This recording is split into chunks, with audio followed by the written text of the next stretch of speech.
Right, you're watching NDTV's special broadcast on Prime Minister Modi's US visit and the key bilateral meeting that he had with President Donald Trump at Washington, D.C. In fact, my colleague Nikunj Garg is joining me right now from D.C. Nikunj, according to you, if you can just tell our viewers, sum up for our viewers, what are some of the primary outcomes from this bilateral?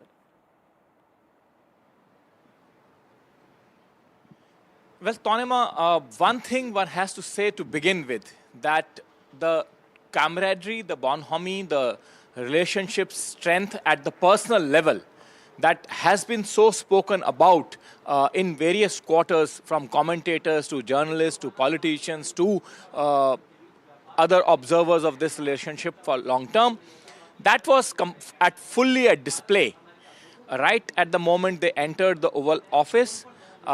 From there onwards, in the public commentary, at every possible occasion, two leaders were highly complimentary of each other. President Trump, in fact, called Mr. Narendra Modi a great leader to begin with. That was his kind of opening remarks that he made the moment the press briefing, the first round of the press briefing, just immediately after the opening statements of the two leaders began. He said Mr. Modi is a great leader and he is doing great work back home. He's doing a lot of good work back home. Prime Minister Narendra Modi, in his turn, during the press conference at the press conference room of the White House, said that President Trump has the best interest of American people at his heart. When we think of MAGA, which is Make America Great movement, Make America Great Again movement, we think of President Trump, and that is something on which, on those lines, we also wish to work back in India, and he coined a new term called MIGA. So that personal chemistry, that personal bonding, that personal bonhomie was fully and completely at display to begin with. And then my sense is, as I've been saying right from the word go, that it would be completely unfair, not just to this relationship, but to the peoples of these two countries. Remember, Indians and Americans have a natural liking for each other. I mean, 3 million, close to 3 million students in the American universities is a great proof of that. Parents feel safe in sending their children to America, and nothing can be more complimentary than that to a nation which is so far away from Indian shores. Other than that, of course, diaspora is extremely strong, one of the richest and the most influential and most well-educated group in United States. So that natural liking and that natural bonding between United States and America was also fully at display. And as I said, that it would be extremely unfair to look at these meetings only through the prism of tariffs, tariffs, and tariffs. There was too much noise about tariffs that was going on for a significant period of time just because President Trump announced certain tariffs on certain countries through executive orders. This relationship today is certainly not held hostage by any particular dimension. It is a 360-degree complete full gamut of relationship, as Foreign Secretary just now said, something on very solid ground. And therefore, some $100 million of tariff here or there won't make, even if they come along. Although the Foreign Secretary finally, summing it all up, said that tariffs came up very, very naturally, meaning thereby that there was no aggressive stance or the posture displayed at any stage by either the American delegation, American teams, or the President himself. So quite clearly, as I said, that this is a multifarious relationship. The entire gamut of relationship, as always, people being the centerpiece of that relationship, moved forward. There were substantive issues that were discussed.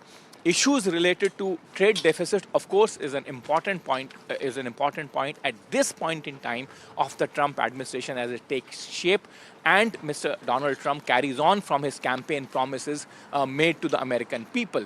And India has said that, through our energy purchases, we have already done a purchase of nearly $15 billion of energy last year, which is in an automatic natural course set to rise up to $25 billion, which means that through the natural course of action, the trade deficit would come down.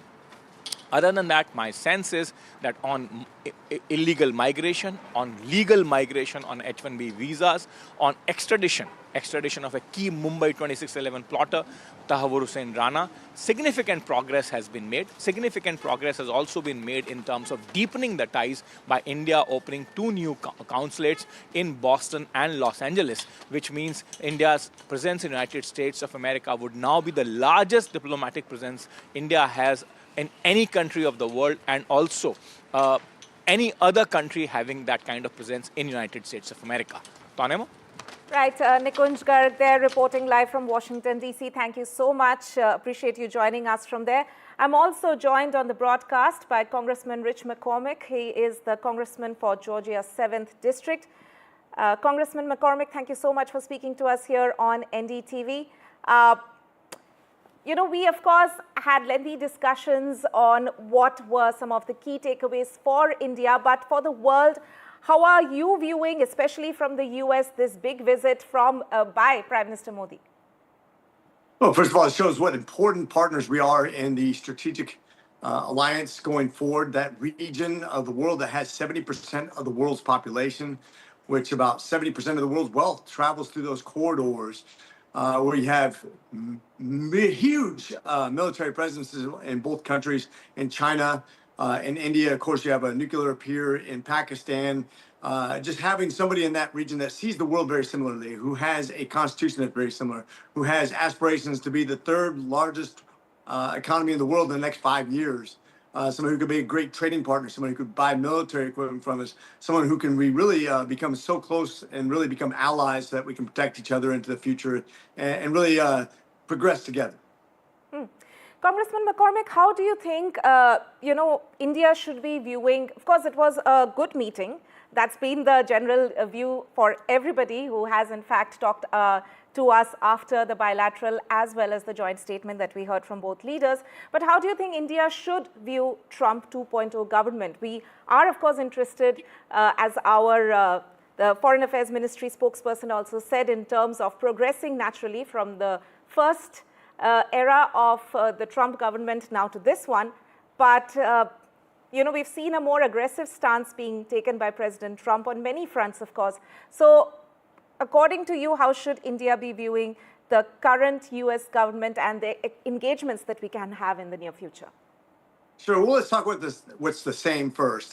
Prime Minister Modi came over here, had a big get together in Houston, and there was a huge turnout. In my district, we have about 14% of my district is made up of Indian diaspora. Huge, very important. One of the reasons that we're the top 5 district in America in wealth because of the Indian diaspora. The age-old friendship between Prime Minister Modi and President Trump is well known. They get along very well. They see the world very similarly. What has changed, though, are a couple things. First of all, Ukraine. Since the invasion of Ukraine, one of the major ways that Russia has funded this war is by selling oil to India and then them reselling it back to Europe, who, of course, that purchases all the money that Russia needs to fund this war. President Trump and Prime Minister Modi make a great agreement in which the United States will become its primary supplier of energy for both oil and gas. I think that's going to be really important into the future for stabilizing the regions and to make sure that there's no motivation to continue this war in Ukraine, funded through really not good ways, quite frankly. And I think, too, in this one, we have to make sure that the American people are seeing the same perception for all countries, that if we're being imposed tariffs, and I know that I heard the reporting earlier that it's not that big a deal. To America, it's been a big deal because for a long time, we've been on the short end of the stick. The average tariffs we place on Indian products is about 2 to 3%. The average from India is about 13 to 15%. I think President Trump just want to make sure this it's reciprocal, that it's even, that it gives us a fair and balanced trading, whether it's 0 or it's 15%. We want to have it the same so we can have a true free trade society. Right. Congressman Rich McCormick, thank you so much for your time. Right. And also, we, of course, take our discussions further on this big bilateral meeting in the U.S. between PM Modi and President Donald Trump. Joining me on the broadcast now is Dr. Brahma Chellaney, strategic affairs expert, and John Danilowicz, a former U.S. diplomat and foreign policy analyst. Thank you to both of you, and thanks for waiting patiently. Dr. Brahma Chellaney, coming to you first.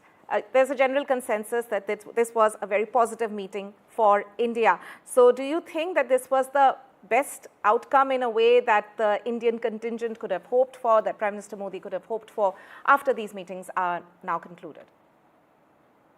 The purpose of this trip by Prime Minister Modi to Washington was to mend the relationship with the US that had begun to fray during President Joe Biden's presidency. So in that sense, it appears that this trip has managed to begin the process of restoring the relationship. No major deal was announced during this trip. As far as Trump is concerned, he lived up to his reputation of being a clever businessman who blends some flattery with hard bargaining, and we saw that during the joint news conference. He lavished praise on Modi while also warning that he would be imposing tariffs on India, that he wants fairness and reciprocity.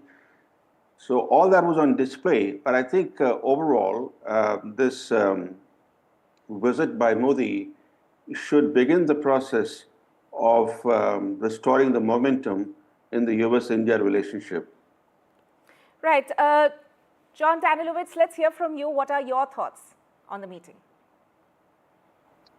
Yeah, well, again, I think the optics were very positive, and again, the symbolism of the visit coming early in the Trump administration's term. I think what the two sides did, as the foreign secretary mentioned, is they basically set out the agenda for the relationship going forward, and now the hard work of implementation begins.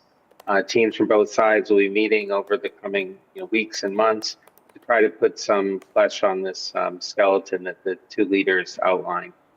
I think that, again, if you step back, while the personal relationship between President Trump and Prime Minister Modi is clearly very warm, what the agenda laid out and the joint statement mentions is really a more continuity of positive trends in bilateral relationship that have gone on now for a number of years.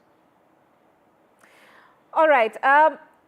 If I can be a very less time on this particular show, though, a quick word from both of you. Dr. Brahma Chellaney, how do you think that this particular meeting now, we've already discussed some of the key takeaways from it, but how do you think this is going to in any way impact India's relationship with other key global players as well?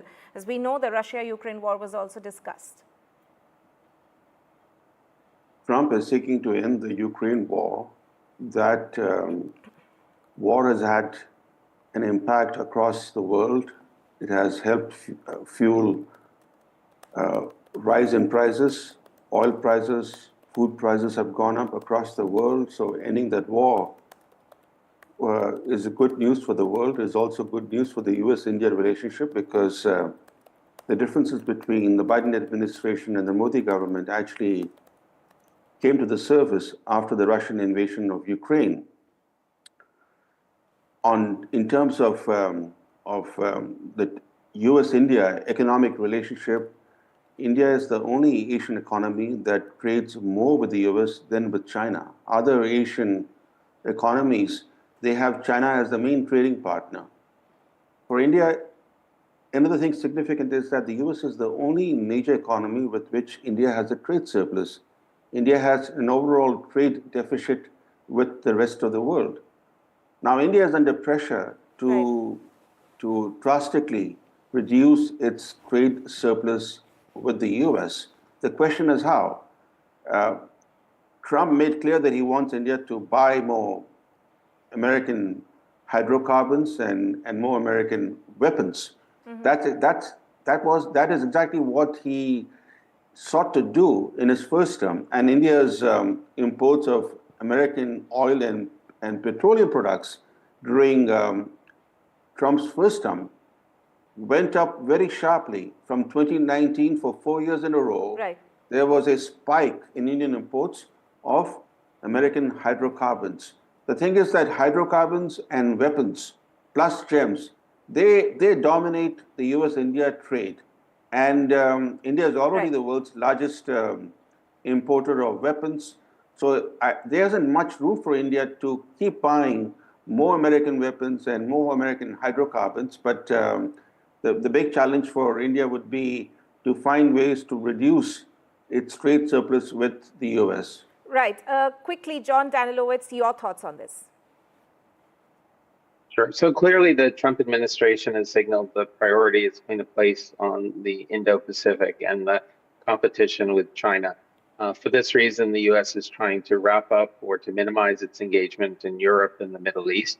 Like relationships between any major powers, there will be areas of convergence between the U.S. and India, and there's a clear commitment to work on those. But there will also be areas of friction. So I think the real test will be how the Trump and Modi administrations balance this, finding the ways to work together while managing the areas of conflict or different priorities that will inevitably come up. Right. Dr. Brahma Chellaney and John Danilowicz, thank you so much for joining me on the broadcast this morning. In fact, we'll be heading into a short break at this point, but stay tuned here on NDTV. We will be bringing you more expert voices on what could be some of the key outcomes for India from this high-stakes meeting held in Washington, D.C. Join us after this very short break.